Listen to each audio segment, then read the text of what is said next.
चला तर मंडळी, कसे आहात सर्वजण? मस्त मजेत ना? ऋषाच किचन मराठीमध्ये सर्वप्रथम तुम्हा सर्वांचं खूप खूप स्वागत. तर उद्या आहे महाशिवरात्री आणि महाशिवरात्री स्पेशल बनवत आहे उपवासाची थाळी. तर हा व्हिडिओ बघण्यासाठी माझ्याशी शेवटपर्यंत कनेक्ट राहा. व्हिडिओ आवडल्यास लाईक करा, शेअर करा, कमेंट करून नक्की सांगा रेसिपी आवडली का. आणि आपल्या चॅनलला सर्वप्रथम सबस्क्राईब करायला विसरू नका. बेल आयकॉन नक्की प्रेस करा, जेणेकरून तुम्हाला सर्व व्हिडिओचे नोटिफिकेशन येतील. तर आपण उपवासाच्या थाळीमध्ये भाजी चपाती बनवणार आहोत. तर चपाती कशाची बनवायची आणि भाजी कशी बनवायची हेच मी तुम्हाला या व्हिडिओमध्ये दाखवणार आहे. तर जास्त वेळ न घेता व्हिडिओला सुरुवात करूया. एका कढईमध्ये मी 1 कप साबुदाणा घेतला आहे. तर तो साबुदाणा गरम करून घ्यायचा आहे, जेणेकरून त्याला कडकपणा येईल. कारण आपल्याला हे साबुदाण्याचं पीठ तयार करायचं आहे, म्हणून तो कडक करून घ्यायचा आहे. जास्त लालसर होऊन द्यायचा नाही आहे. मॉइश्चराइज निघून जाईपर्यंत कडक करून घ्यायचा. तर मिक्सरच्या भांड्यात घालून त्याचं बारीक पीठ करून घेऊया.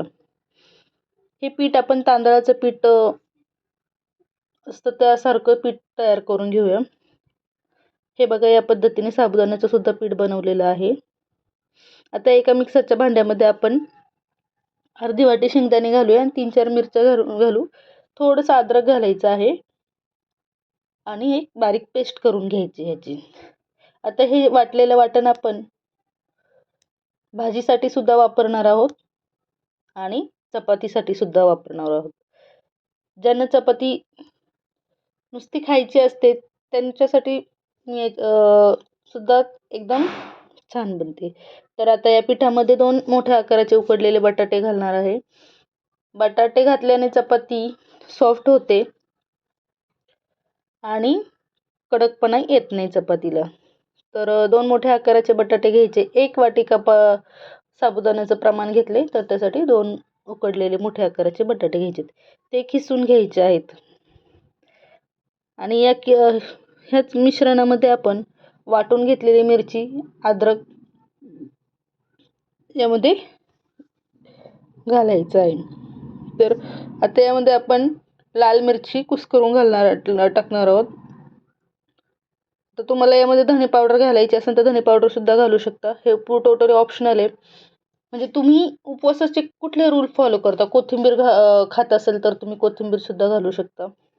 आता मी यामध्ये कोथिंबीर घातली आहे. तुम्ही कोथिंबीर खात असेल तर कोथिंबीर नक्की घाला, नसेल खात तर स्किप करा. आता यामध्ये सर्वप्रथम बटाटाच्याच ह्यामध्ये पूर्ण पीठ मिक्स करून घ्यायचे आणि पाण्याची आवश्यकता जशी जशी असेल तसं तसं थोडं थोडं गरजेनुसार पाणी घालत जायचे. एकदम खूप जास्त पाणी घालायचं नाही आहे, कारण हा आपल्याला चपातीचं पीठ आपण जसं मळतो तसंच पीठ हे भिजून घ्यायचे.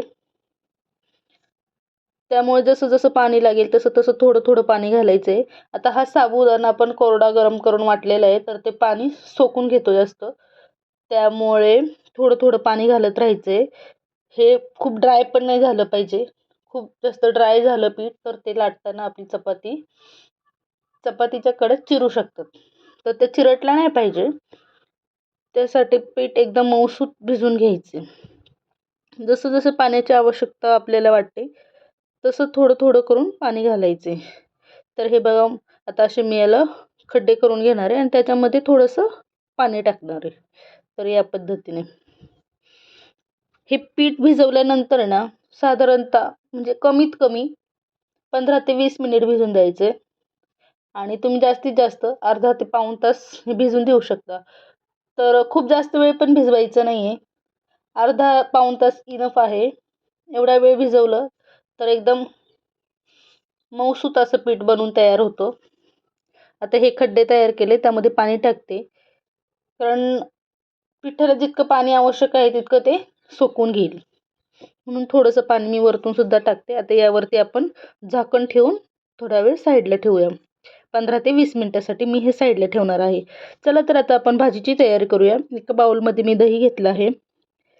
त्यातमध्ये आता 1 चमचा मीठ आणि मिरची पावडर घालून घेऊया आणि ते व्यवस्थित मिक्स करून घ्यायचं आहे, जेणेकरून दह्याचे कुठल्याही प्रकारचे गुठळ्या राहणार नाही. या पद्धतीने व्यवस्थित मिक्स करून घ्यायचं आहे. आता बटाट्याची भाजी पातळ बनवायची आहे, त्यासाठी तुम्ही दहीसुद्धा ट्राय करू शकता, किंवा तुम्ही शेंगदाणे जास्त खात असाल तर मग शेंगदाण्याची आमटीसुद्धा तुम्ही बनवू शकता. म्हणजे ग्रेव्हीसाठी शेंगदाण्याचा वापर तुम्ही करू शकता. तर एका कढईमध्ये मी 2 चमचे तूप घातलं आहे. त्यामध्ये 1 चमचा जिरे घातले आहे. हे जिरेसुद्धा ऑप्शनल आहे. तुम्ही जिरे उपवासासाठी खात असाल तर जिरे घाला, नसेल खात तर नका घालू. आता यामध्ये मी शेंगदाणे, हिरवी मिरची आणि अद्रकची उरलेली पेस्ट घालून घेतली आहे. तर आता हे व्यवस्थित फ्राय करून घ्यायचं आहे. त्यामध्ये पुन्हा कोथिंबीर घालते. कोथिंबीर घालून परत फ्राय करायचे. आता यामध्ये आपण पेस्ट घालून घेऊया. दही, मिरची पावडर आणि मीठ, आणि याला फ्राय करून यामध्ये जसं जसं गरजेनुसार पाणी घालायचं आहे. जेवढं पाणी आवश्यक आहे तेवढं. आता तुम्हाला ग्रेव्ही किती थिक पाहिजे त्यानुसार पाणी घालायचं आहे. आता ही जी प्युरी बनली आहे ना, तर ती अगदी पनीरच्या भाजीसाठी आपण बनवतो ना तशीच बनवून तयार झालेली आहे. आता ह्या ग्रेव्हीमध्ये उकडलेले बटाटे मी कुस्करून घालणार आहे. बटाटे कुस्करून यासाठी की भाजीला थिकनेस येतो, जरा घट्टसर भाजी बनते आणि चवसुद्धा खूप छान येते. त्यामुळे बटाटे कुस्करून घालणार आहे. शक्यतो बटाटे कापून घालायचे नाही आहेत, कारण ते जास्त मिक्स होत नाही आणि बटाट्यांना सुद्धा चव येत नाही. त्यासाठी उकडलेले बटाटे हे कुस्करूनच घालायचे आहेत. चला तर यावर झाकण ठेवूया थोडा वेळ, आणि बघा या पद्धतीने आपली भाजीसुद्धा बनून तयार झाली आहे. अगदी सोप्या पद्धतीने, कुठल्याही प्रकारचं जास्त वाटण वगैरे वाटायला लागलेलं नाही आहे. अगदी साध्या पद्धतीने सुंदर अशी भाजी बनवून तयार झाली. आता आपण केळीचं शिकरण तयार करून घेऊया. त्यासाठी मी पिकलेली एक केळी घेतली आहे, ती कट करून घ्यायची. शिकरण आता दुधामध्ये पण बनवतात, तर मी दूध न टाकताच बनवते. एका केळीचे असे काप करून घ्यायचे आहे. त्याच्यावरती थोडीशी मिरी पावडर टाकली आहे, काली मिर्च, थोडासा साबुदाण्याचं 1 चमचा पीठ आणि तूप घालून घेतलं आहे. आता हे असंच मिक्स करून घ्यायचं. आता हे शिकरण बनवताना मीठ वगैरे घालायचं नाही, कारण केळी आपली ऑलरेडी पिकलेली आहे, गोड आहे, त्यामुळे मीठ वगैरे घालायचं नाही आहे. तर अशा पद्धतीने आपलं केळीचं शिकरणसुद्धा बनवून तयार झालं आहे. आता आपलं पीठ भिजलेलं आहे, आपण चपात्या लाटून घेऊया. तर तुम्ही बघा किती मस्त पीठ बनवून तयार झालेलं आहे. अक्षरशः हे आपण ह्याची भाकरीसुद्धा बनवू शकतो बरं का ह्या पिठाची. तर भाकरी थापायला थोडंसं अवघड जाते, तर आपण ही लाटून घेऊया. बघा खूपच मस्त पीठ भिजलेलं आहे. आता एक एक गोळा करून ही चपाती लाटून घ्यायची आहे. आता मी पोळपाट लाटणं घेते आणि चपाती लाटायला घेऊ. खूप सुंदर पद्धतीने तुम्ही ही चपाती लाटून घ्या. जर लाटताना तुम्हाला असं वाटत असेल की चपातीच्या कडा चिरत आहेत, तर तुम्ही एखाद्या प्लेटच्या साहाय्याने त्याला कटसुद्धा करून घेऊ शकता. जर चिरत नसेल तर तुम्ही तसं देखील सुद्धा भाजून घेऊ शकता. आता हे बघा मी इथे चपाती लाटून घेते, तर तुम्ही बघू शकता अजिबात चिरत नाही, आपली चिरटत नाही काठ, एकदम व्यवस्थित आहे. तरीसुद्धा मी याला एका वाटीने कट करून घेणार आहे, कारण एकसारख्या आकाराच्या चपात्या येण्यासाठी मी याला वाटीने कट करून घेणार आहे. तुम्हाला आपण पीठ जास्त भिजल्यामुळे ना यामध्ये बघा अजिबात चिरटलेलं नाही. तुम्हाला जर अशीच डायरेक्ट भाजायची असेल तर अशी सुद्धा भाजू शकता. आता मी इथे व्हिडिओ काढते, त्यामुळे ना मी हे कट करूनच घेणार आहे, कारण मला एकसारख्या आकाराच्या चपात्या बनवायच्या. तर तुम्ही बघू शकता किती छान चपाती बनली आहे. वाव, अशाच चपात्या तयार करून घ्यायच्या आणि भाजून घ्यायचे. तर चला आपण तयार केलेल्या चपात्या तव्यावरती घालूया. एका वेळेस तव्यावरती 3 चपात्या बसतात. तवा मोठ्या आकाराचा आहे, आपली चपाती छोट्या आकाराची. तर एका वेळेस 3 चपात्या बसतात.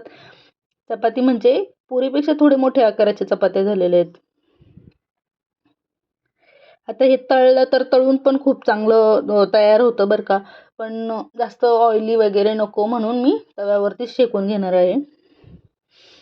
म्हणजेच भाजून घेणार आहे. तर एक साईडला पूर्ण भाजून द्यायचे. नंतर पलटी करून त्याला वरतून आपण तूप लावायचं आहे. तूप तुम्हाला लावायचं असेल तर लावा, नसेल लावायचं तर नका लावू. तेल लावायचं असेल तर लावा किंवा तेल पण नसेल लावायचं तर ते पण नका लावू. आता मी तूप लावून घेते.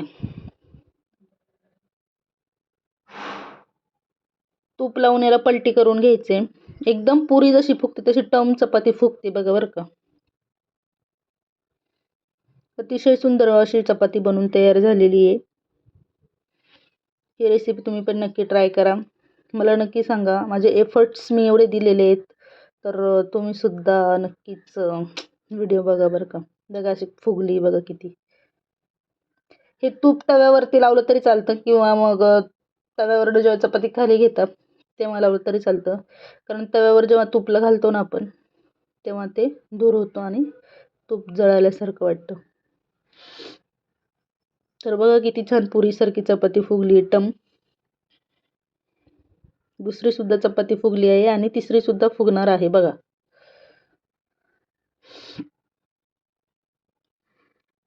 वाव.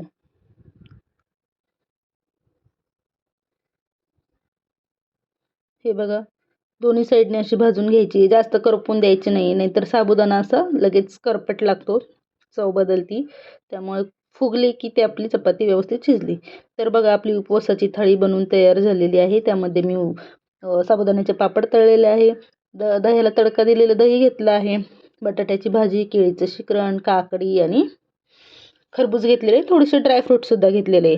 चला व्हिडिओला पटकन सबस्क्राईब करा, लाईक करा, शेअर करा आणि आपले व्हिडिओ नेहमीच बघण्यासाठी बेल आयकॉनसुद्धा प्रेस करा. तुम्हाला नोटिफिकेशन येत राहतील. आणि माझे बाकीचे सुद्धा व्हिडिओ मी टाकलेले ते सुद्धा नक्की बघा. आपल्या चॅनल नवीन आहे, नवीनच सुरू केलेलं आहे. सो प्लीज सपोर्ट करा. तुमच्या सपोर्टशिवाय चॅनल ग्रो होणं मुश्किल आहे, त्यामुळे सपोर्ट करत चला. बघा या पद्धतीने अशी आपली साबुदाण्याची चपाती बनवून तयार झाली. बटाट्याची भाजी चला मोठा आकारा. आणि सगळ्यांनी उद्या महाशिवरात्री स्पेशल ही थाळी नक्की बनवा.